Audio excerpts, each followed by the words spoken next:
Meus irmãos, graça e paz, uma boa noite para todos. Vamos então dar sequência ao nosso estudo, reflexões que nós temos feito no livro de Apocalipse.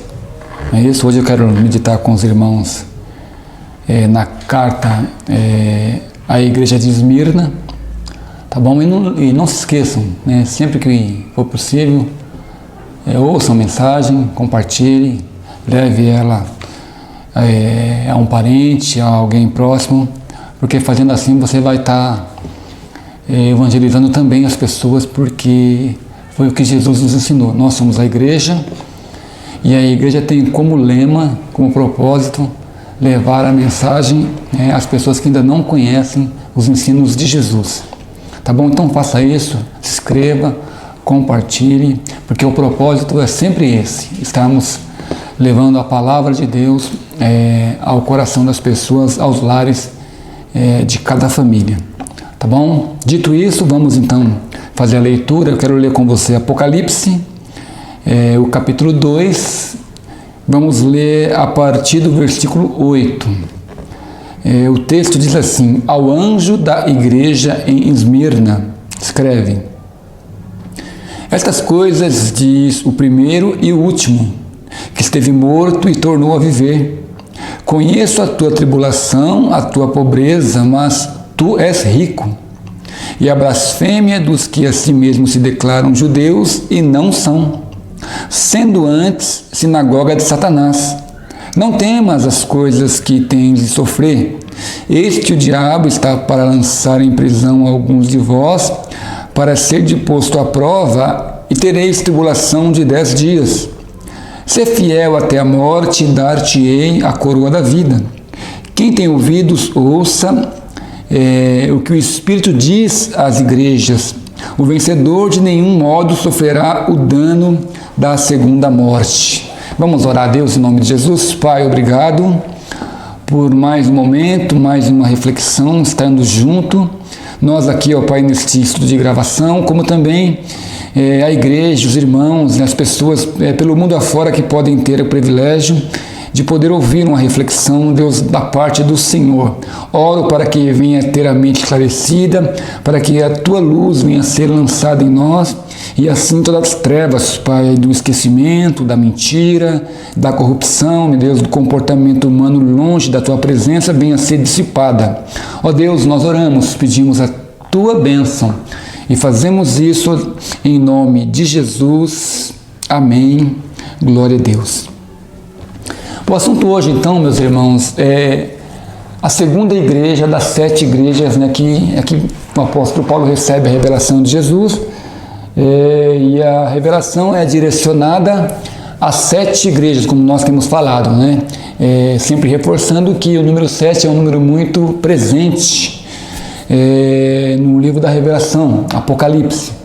E então aqui nós vamos falar hoje da segunda igreja, a igreja, a carta à igreja de Esmirna, uma das 7 ali na região da Ásia.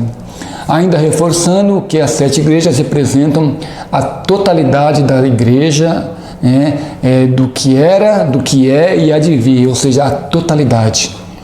Tá bom? Então tá englobado em uma coisa só. A igreja do primeiro século, como também a igreja atual e a igreja futura, associado também a todos os povos, né? Tanto judeus como não judeus, porque nós estudamos também aqui que Jesus falou, né? Que ele fez de ambos. Paulo fala, a carta de Efésios isso, que de ambos ele fez um só povo, é isso? Através do sacrifício vicário dele próprio. Tá bom? Então isso é importante, nós estamos sempre trazendo à memória isso. O versículo 8 diz assim: ao anjo da igreja em Esmirna escreve. Estejam lembrados que nós já falamos sobre isso, e um reforço importante também. O termo anjo significa mensageiro, ou portador de uma mensagem. É alguém que recebe de Deus, né, uma informação a ser passada, e essa informação é direcionada à igreja e também, de certa forma, ao mundo.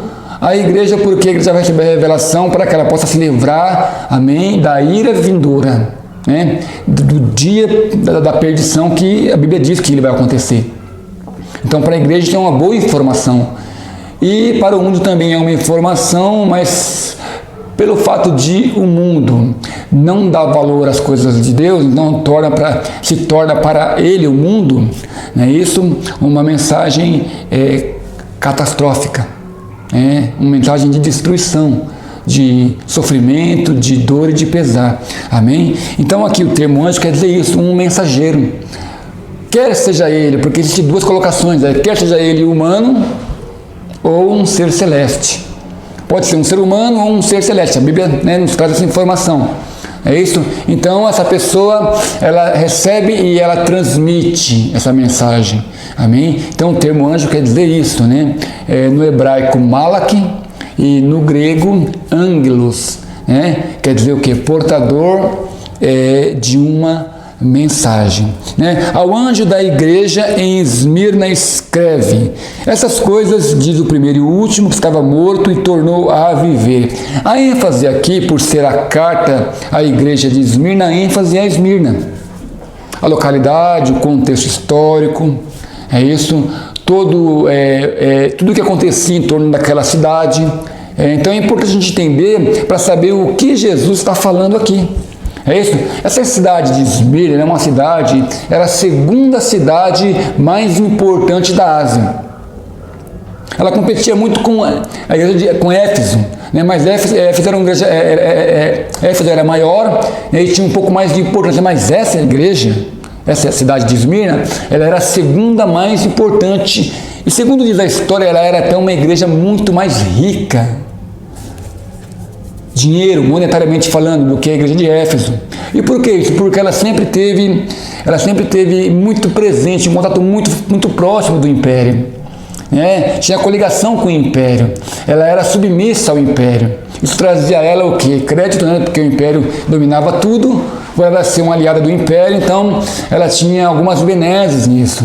Ela também é importante porque ela tinha um grande comércio, essa igreja, essa cidade. Um grande comércio, onde tinha muita negociação, muita venda, né? Então tinha a tendência a ser uma igreja realmente rica. Além disso, era uma cidade portuária, né? Onde se descarregava e carregava muita matéria, muito produto, muita alimentação, né? Por ser um porto, né? Então tinha esse transporte, o que gerava o quê? Uma grande movimentação naquela cidade. É isso? Ela também era muito conhecida por ela ter jogos esportivos lá, competições, que eram muito valorizadas lá e muito bem coroadas. As pessoas que saíam bem no esporte, eram vencedores das competições, elas recebiam, né, premiações, elas recebiam coroas. Você vai ver que a gente vai falar sobre isso um pouquinho para frente, né? Elas recebiam coroas de ouro, né? Denotando sim como essa igreja ela tinha esse aspecto financeiro bom, rica. Você vai ver que é importante aqui do que Jesus vai falar sobre a riqueza dela. É isso? Continuando aqui o texto. Essas coisas diz o primeiro e o último. Ainda aqui na questão de Esmirna, eu quero continuar falando aqui. Veja bem, ela era uma igreja muito rica. Mas ao mesmo tempo, ela era uma igreja muito rica, mas ao mesmo tempo ela tinha uma igreja muito, mas muito pobre. Uma igreja extremamente pobre. Por quê? Porque as pessoas que serviam a Jesus nessa cidade, nesse contexto aqui, tinham a contrariedade do império, por não se submeter, né, ao império, por não acreditar ser o imperador Deus, não venerar o imperador, não ser, né, coligado com o imperador. Pelo contrário, eles tinham um outro rei, um outro senhor, um outro Deus. Quem era esse Deus? Jesus. Eles professavam a fé em Jesus, a fé ativa, a fé viva, né? Por esse motivo era muito pobre. Peraí, pastor, mas não dá para entender por quê, né? Porque, irmãos, por professar Jesus, eram perseguidos, eram martirizados, muitos eram torturados, muitos eram mortos, e o que sobrava disso tinha todos os seus bens confiscados. Ou seja, a pessoa vivia à margem da sociedade, sem nenhuma condição, subjugada, pobre, difícil. Mas o que mais virava o império e aqui, né, as autoridades dessa cidade é que mesmo essa igreja, esse grupo de pessoas que acreditavam ser Jesus Deus e venerava ele realmente como Deus, né, contra, né, a veneração ao imperador, eles continuavam, mesmo sendo pobres, subjugados, muitos dilacerados, muitos aleijados, realmente por causa das torturas, eles continuavam firmes com Jesus. Eles não negavam a fé. Os que ficavam vivos, passavam fome, dificuldade, eram maltratados, eram subjugados, né? O resto era morto, torturado. Então, assim, havia muito martírio aqui. Era algo muito difícil. Mas eles continuavam o quê? Firmes, fiéis ao Senhor Jesus. Isso é muito importante. É isso? O pastor desta igreja aqui, a igreja de Esmirna, era um ancião que tinha sido discípulo de João, chamado Policarpo. Esse homem, irmão, era um homem fiel à palavra. Era um ancião fiel, era o pastor da igreja, o líder da igreja, que tinha sido ensinado por João e era muito fiel. Sempre foi companheiro de João, foi discipulado por João, o apóstolo. O nome dele era Policarpo. E ele era muito firme. Por razão dele ser muito fiel e muito firme, amém? O império perseguiu, o império capturou esse João, né? Levou ele, né, no meio de um desses estados esportivos aqui, com uma multidão ao redor. E subjugaram ele, disseram para ele assim: ó, você nega Jesus agora, diante de toda essa plateia, então você vai ser livre do martírio, da morte. Ele respondeu assim: como posso eu negar o meu Senhor, que foi sempre tão bom comigo e sempre cuidou de mim? Jamais eu vou fazer isso. Irmãos, aquilo irou de tal forma as autoridades e o imperador que fizeram uma pira para ele. Pira é o quê? É como se você... É uma fogueira de lenha. Madeiras assim, colocaram ele no centro e atearam fogo e mataram Policarpo queimado vivo, para que todos pudessem ver. Aqui a história registra isso. Ele foi o primeiro mártir aqui desta igreja, de forma assim enfática, de forma assim que chamou realmente, por ser líder da igreja, de ser pastor, e permanecer fiel até o fim, fiel até a morte. É muito característico daqui, né? Do livro de Apocalipse, que realmente diz isso. Aqui, quando João recebe a revelação, ele vê várias cenas assim. Tanto é que quando ele olha para debaixo do altar, ele vê o quê? Almas. E que almas que eram aquelas? Almas dos martirizados, dos torturados, que deixaram seu corpo físico aqui, porque carne e sangue não é do reino, mas as suas almas subiram. E João vê as almas. Ou quem são esses? São os mártires, como aqui no caso de Esmirna, que era uma igreja muito subjugada, muito perseguida, muitos mortos, torturados, e no caso aqui Policarpo, um discípulo fiel, pastor da igreja, foi morto, queimado vivo, mas não negou a fé. Muitos aleijados, muitos martirizados, muitos empobrecidos, não tinham nem onde morar, nem o que comer, não negaram a fé, permaneceram vivos, permaneceram altaneiros, como assim deve ser o servo fiel de Deus. Mas, interessante aqui, que essa igreja, que essa cidade que é tão rica, é uma igreja que vivia num contexto rico, uma igreja tão pobre, mas Jesus falou, sabe o que é dela? Falou assim, ó: tu és rica. Aqui está aqui o texto, a gente vai chegar lá daqui a pouco. Então Jesus dá essa qualidade à igreja, que para o mundo material, aos olhos humanos, pobre, desgraçada, desfacelada, com pessoas passando fome, aleijada, sem pedaço de corpo, pelas torturas para negar a fé, mas eles continuavam firmes, continuavam fiéis, continuavam indo à frente. Isso é o que o texto está nos ensinando aqui. Amém? Versículo de número 9. Amém? Aliás, ainda o versículo de número 1 aqui, ainda tem uma parte importante aqui. Essas coisas diz o primeiro e o último, que esteve morto e tornou a viver. Olha que interessante, irmão. Esteve morto, mas voltou a viver. Jesus, irmão, ele abriu o portal do céu. Agora é importante dizer e salientar, como que o portal do céu foi aberto? Através de uma morte. Que morte? A morte de Jesus. Quando ele morre, ele gera vida. Estive morto, mas tornou a viver. Ou seja, a morte de Jesus, o texto diz isso aqui. Estive morto, mas tornou a viver. A morte de Jesus foi a morte que brotou a vida. Ele é a primícia dos que dormem, do texto diz, a palavra diz. Ou seja, quando Jesus morre, fisicamente falando, o corpo dele, né, é morto, realmente foi morto, diz isso. Ao terceiro dia ele ressuscita, ele volta à vida. Quando ele volta à vida, ele faz o que? Ele abre o portal, ele abre o caminho, amém? Para que todo aquele que tem uma postura de vida, um comportamento de vida, prática de acordo com a que ele teve, também vai adentrar esse portal. A mesma coisa que a palavra é a mesma para mim e para você. Estive morto, se for o caso, né, martirizado, como ele foi, a igreja toda foi, e diz que ela será ainda assim num tempo futuro, amém? Os que foram mortos vão voltar a viver. Porque o texto vai dizer exatamente isso. Ele abriu o quê? O portal do céu. E trouxe a nós o quê? A eternidade. Então, morto, no conceito físico, sim. Amém? Mas no conceito espiritual e glorificado, não. Porque vamos sim, meu irmão, vamos sim receber, amém, um corpo de glória.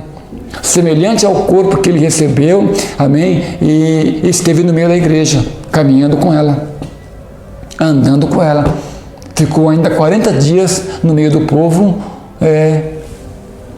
demonstrando que de fato o que houve com ele, o que aconteceu com ele, vai preceder, porque de certa forma Jesus é o nosso irmão mais velho. É a primícia dos que dormem. Nós falamos aqui, acho que no ensino anterior, isso, que os mortos vão ressuscitar e que os vivos naquele momento, na hora de se encontrar com Jesus e subir para uma era vindoura, amém, serão transformados como em um piscar de olhos. Este é o destino que nos aguarda. Aguarda você, aguarda a mim, aguarda a todo aquele que de fato é fiel ao Senhor Jesus. É isso?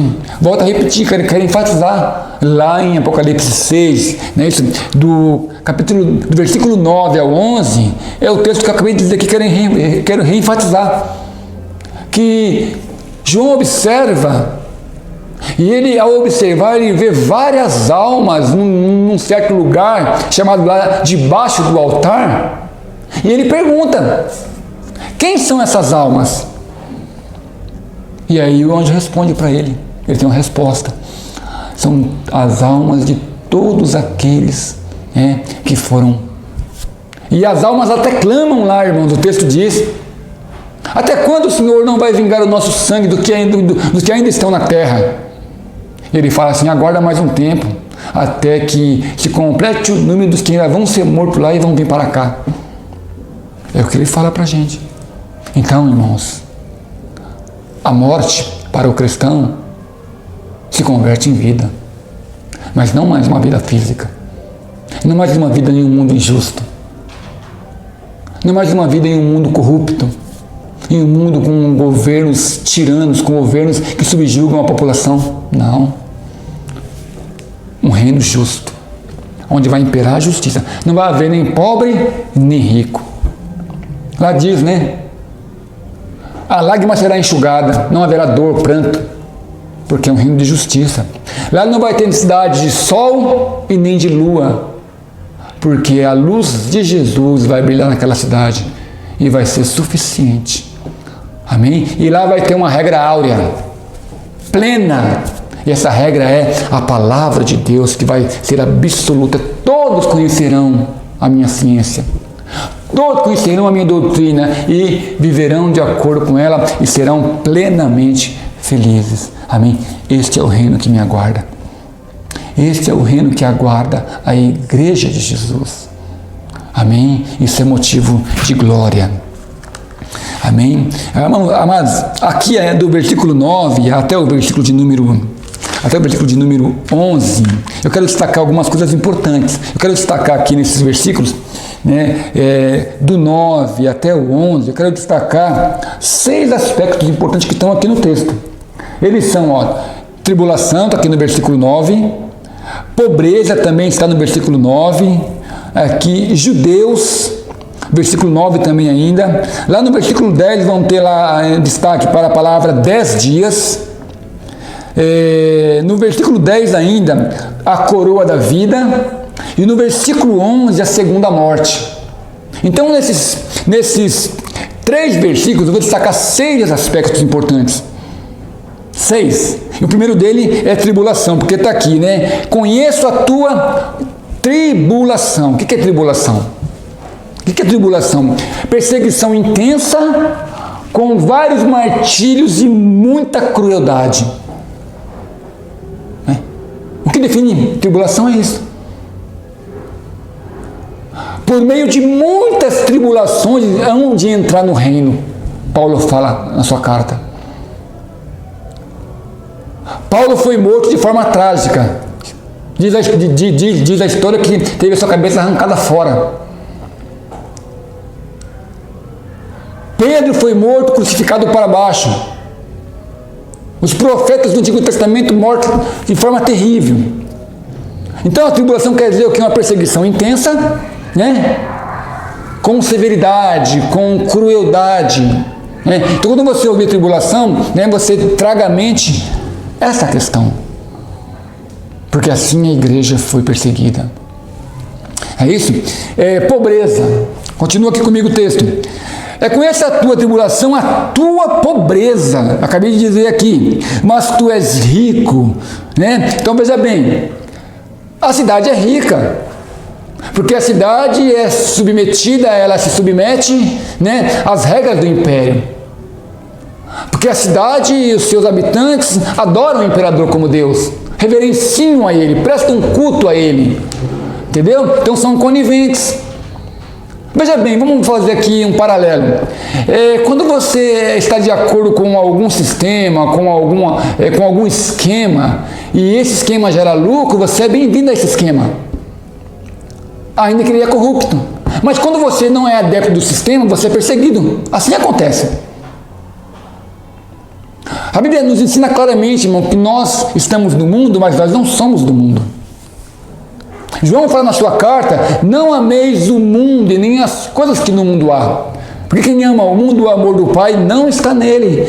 Há distinção. Há diferenças que devem ser analisadas pelo cristão. E tudo que acontece de forma a se opor à oposição a um sistema, gera perseguição. Por isso que a igreja verdadeira tem que ser autêntica e ir contra o sistema, ir contra tudo aquilo que contraria, que se opõe à palavra. E ela tem que ser perseguida porque a oposição está acontecendo. Irmão, uma igreja que não é perseguida, que não tem nenhum problema e está compactuada com tudo, essa não é de Jesus. Porque essa igreja é conivente a tudo. Então ela não pode ser de Jesus. Agora uma igreja ao contrário, que não se compactua com o sistema, que não se compactua com a mentira, com a corrupção, com o roubo, né, com tudo que é contrário aos ensinos de Jesus, essa igreja tem que ser perseguida. E é um sinal para saber se ela é autêntica ou não. Então devemos sim estar preparados. Era rica, mas ele fala, a igreja mas a tua pobreza é pobre, mas ele fala assim, mas tu és rica, porque Jesus não olha como o homem vê. Ele não analisa as coisas como o homem analisa. Ele olha o interior, ele olha o coração, ele olha o comportamento, ele olha a atitude, ele olha de fato um coração íntegro. Por isso que ele olha para a igreja torturada, martirizada, tendo seu pastor queimado vivo. Ele fala assim, mas tu és rica, entendeu? É a qualificação que ele coloca aqui sobre esta igreja. Amém? Sofre tribulação, é pobre aos olhos deles, né, das autoridades, mas aos olhos de Jesus é rica. Avançando aqui, Conheça a tua tribulação e a tua pobreza, mas tu é rica. E há blasfêmias dos que assim mesmo se declaram judeus, mas não são. Quero agora tocar aqui no termo judeu. Porque é citado aqui no texto, judeu. E que judeus são esses? Irmão, esse judeu aqui é aquela turma que perseguiu Jesus também. É aquela turma que perseguiu Paulo a vida dele inteira. É aquela turma, amém, da lei cerimonial, da lei sacrificial, mas não da lei moral. É aquela turma que se opunha. É aquela turma ortodoxa que não acreditava Jesus ser o Messias. Então essa turma se opunha. Essa turma perseguia. Quando ele fala que judeus, mas não são mentirosos, é sobre essa turma aí que está falando. É sobre essa classe que tinha lá, amém? Que era conivente ao sistema e tinha sinagogas até grandes, ricas lá. Por quê? Porque também se compactuava, amém? Com o sistema.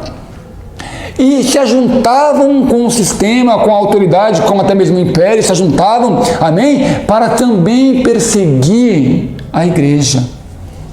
Judeus mentirosos. Porque, irmão, o simples fato de você se opor a Jesus, você é adversário dele. De não se submeter a ele, se torna adversário dele. Porque quando nós não somos amigos de Deus, diz o texto, né? Se tornamos o quê? Aliás, quando nós somos amigos do mundo, diz o texto, se tornamos o quê? Inimigos de Deus. Entendeu? Então não podemos, temos que assumir posição. Quantas pessoas vão ficar em cima do muro e não se decidem?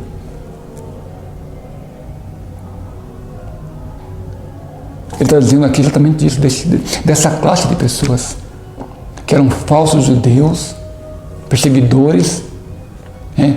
E que diz a história que quando Policarpo foi queimado vivo, os judeus estavam lá juntos com as autoridades e aprovando tal ato. Por isso que o texto diz aqui, né?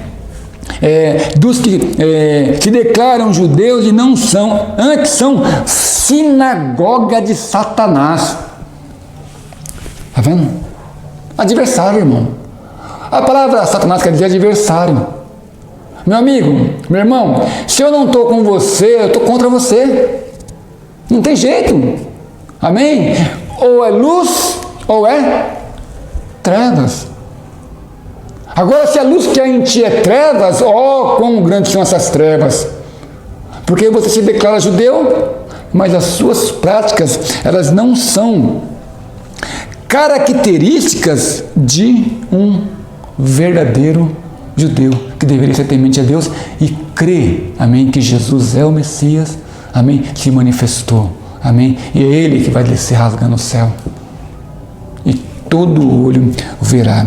Amém? É o que diz aqui. Então se tornaram o quê? Inimigos de Deus. Versículo 10. Não temas as coisas que tem que sofrer.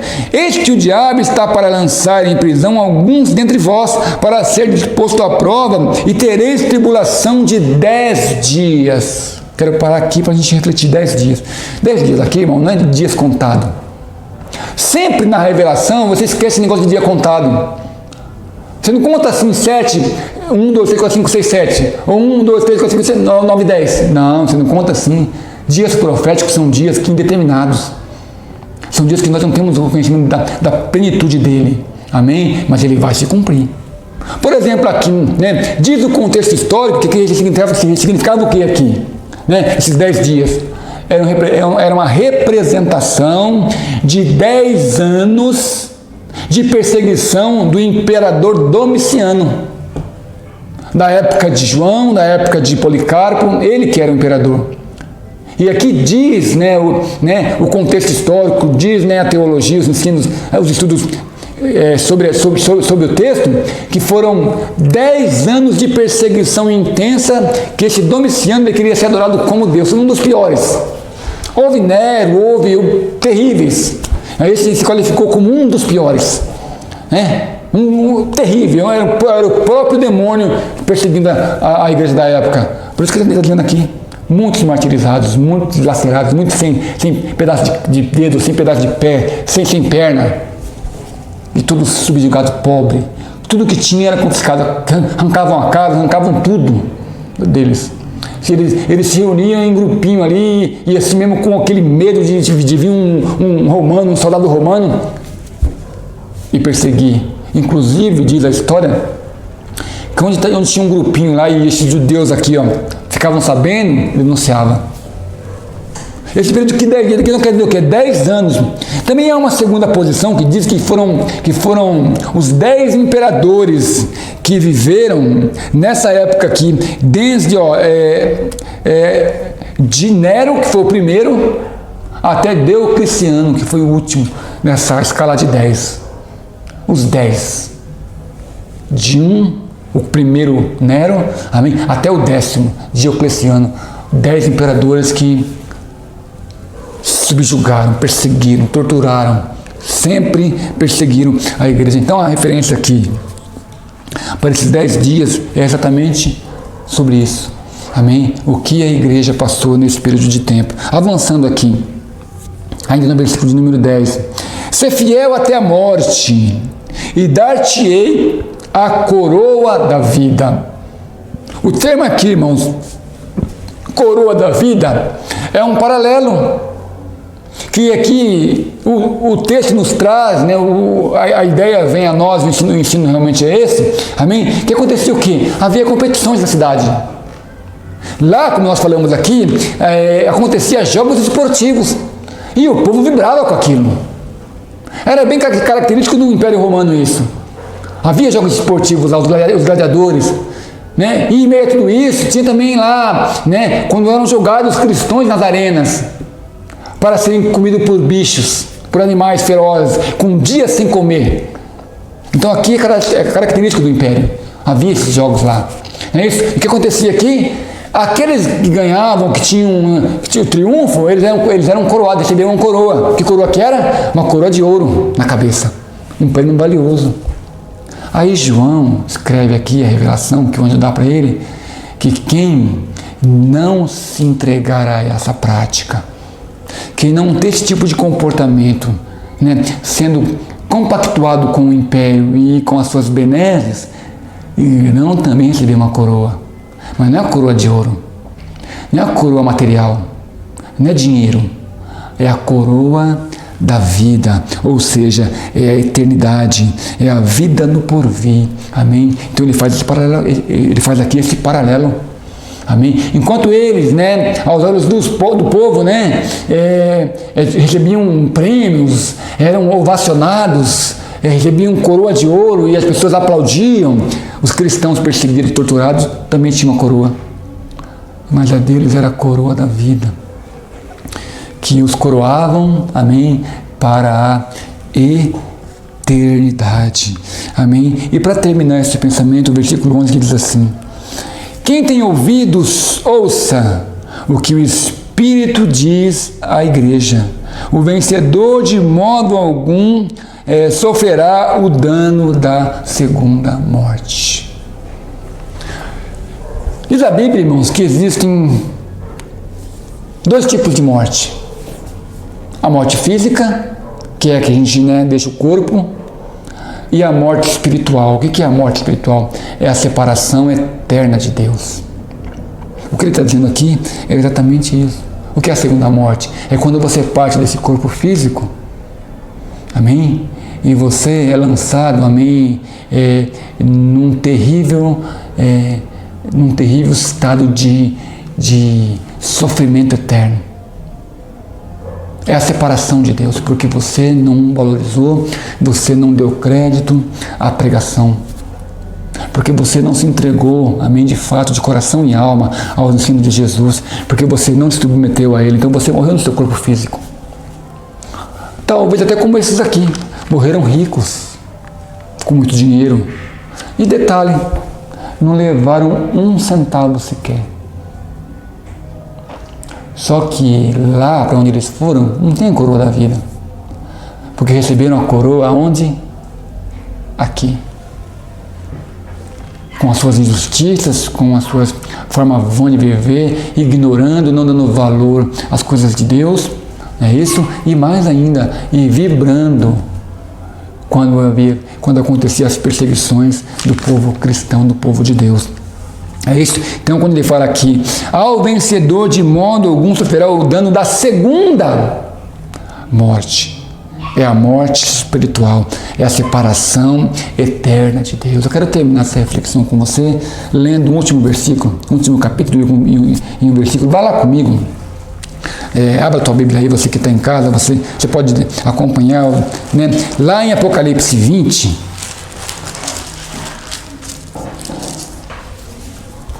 Apocalipse 20, para a gente fechar essa reflexão, do versículo 11 até o versículo 15, diz assim, ó: vi um grande trono branco, e aquele que nele se assentava, de cuja presença fugiram a terra e o céu, e não se achou lugar para eles. Vi também os mortos, os grandes e pequenos, postos em pé diante do trono. Então se abriram livros, e ainda outro livro, o livro da vida, foi aberto. E os mortos foram julgados segundo as suas obras, conforme se achavam escritos nos livros. Deu o mar os mortos que nele estavam, a morte e o além entregaram os mortos que neles havia, e foram julgados um por um segundo as suas obras. Então a morte e o inferno foram lançados para dentro do lago de fogo. Esta é a segunda morte, o lago de fogo. E se alguém não foi achado escrito no livro da vida, esse foi lançado para dentro do lago de fogo. Entenderam? A segunda morte, irmão, é para todos aqueles que não foram inscritos, achados no livro da vida. Todos eles foram lançados no lago de fogo. Esta é a segunda morte.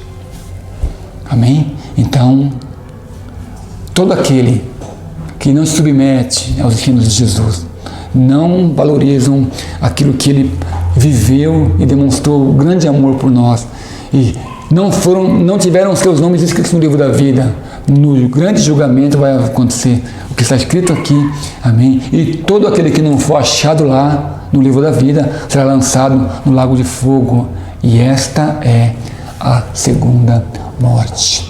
Amém?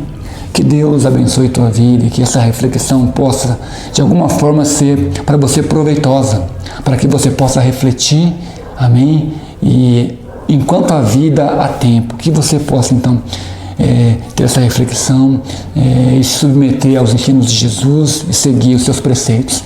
Amém? Que Deus te abençoe e tenha uma noite de paz, em nome de Jesus.